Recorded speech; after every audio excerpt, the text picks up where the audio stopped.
Odd choice. All right, let's compare. We don't need to go too in depth in this, but Dragon Quest versus Final Fantasy, obviously the two biggest RPGs, I guess, in the history of video games. Dragon Quest certainly more popular in Japan, but Final Fantasy more of a worldwide phenomenon. I guess if you don't count Pokemon, Pokemon might be up there too, but I just don't see that as a direct RPG. It's almost like its own island of games. So I don't know. In your limited experience with Final Fantasy, how do you compare the two? And obviously, I'd like Yeah, to play more I with you, by the way. So, I'll make a disclaimer. I'm more interested in Dragon Quest, and Dragon Ball than Final Fantasy. But yeah, my Final Fantasy experience is like the total of like finishing 7, starting 9, getting my save data corrupted, and oh, like playing a bit of 13 and 15, and then dropping both of them because they were just dull. yep. I think that as full products, I think Dragon Quest represents more of like a historical development of RPGs, whereas Final Fantasy represents more of the blockbuster RPG. And I don't necessarily care as much about the cinematic or blockbuster nature of Final Fantasy as I do Dragon Quest. I think Dragon Quest has proved itself more sustainable and longevity. I don't think that the well, okay, Final Fantasy 14 will beg to differ, but I don't think like 13 or 15 captivated people for the right reasons. And I think Dragon Quest has always been like kind of just like a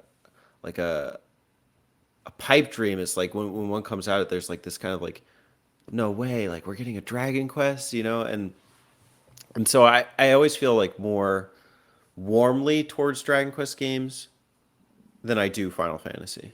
I'll start with that. That is a really good way to sell it. Is blockbuster. I didn't even think about that, but that yeah, Final Fantasy is like a blockbuster kind of series, whereas Dragon Quest is more meat and potatoes. Um, yeah, Final Fantasy tends to push the envelope and try to offer something new, which is a commendable thing to do for a series. I don't want to sell them short on it, and I don't want to necessarily say one is better than the other. Although I think both of us do prefer Dragon Quest, so be that take that with what you will. But uh, when Final Fantasy does what it's trying to do and succeeds at it and giving us something new, they do so well. In our Final Fantasy 7, it's like let's take it out of the for a little bit. Let's take it out of the medieval setting and move it to like this dark, gritty city. Which, if you in one of my researches for the archives, I found out that it was actually originally way early on supposed to be New York, which is kind of cool. It's supposed to be like an actual real place, but Midgar is so creative and so cool and so different that it stood out and became huge, like a worldwide phenomenon. 7 is still so big they're remaking it and remaking different things from it. It's just so popular. So good on them. With 6, they revolutionized storytelling for RPGs. It was incredible. With 4, it was a huge step up too. And then they have the missteps. I mean, I think 8 is a huge misstep. I think 8 is disastrous, but there are people that swear by it. But with 13, my God, that is like that game literally got me out of video games. It was so bad. 15, why do you want 4 guys in a car? Like, why is that the game that you wanted to make? I don't understand that. And some people like it, but in general, you see that when they take risks, sometimes it pays off huge, sometimes it pays off not as well. And Dragon Quest doesn't take as many risks. And you generally know what you're going to get when you get a Dragon Quest game, with very few exceptions. I mean, they might make little changes to the formula, but in general, you're going to get a bright, happy story that ends in darkness that, you persevere at the end. That's Dragon Quest. I don't know if it ever really veers away from that. So it's pretty cut and dry.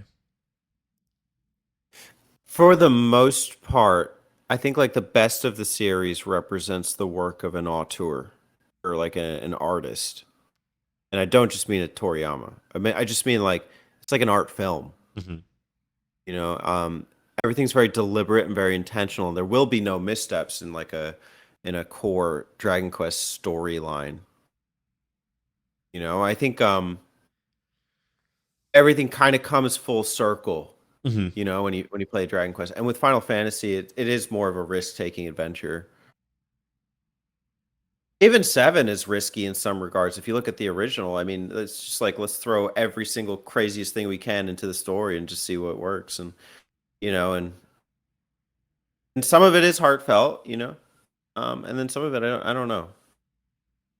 I don't know. I just never bought into Final Fantasy the same way, but it did. Final Fantasy 7 did captivate people in a way that like the likes of Ocarina of Time had. Hmm. You know, I remember that debate in school between other kids. Um, Nobody was debating Dragon Quest, that's for sure. But Yeah. yeah, I just I think if you have the patience and the ability to withstand a Dragon Quest game, like and one of the good ones, like you're in for a treat. We should preface this. Neither of us have played that much Final Fantasy, so Sure, yeah, that's true. um, I for one would love to play more, and I'm sure will. But for now, I've just played a lot more Dragon Quest, so I can speak to it better. So if you're a Final Fantasy guy and you're seeing this, by all Yeah. means, fill out our comment section with your opinion Oh yeah, on that. recommend one. What Final Fantasy should we play? We're like, what are we not talking about? Is 6 that great? Barry? Yeah, hit us with your best Thanks. shot. Hey y'all, don't forget to subscribe to them button mappers.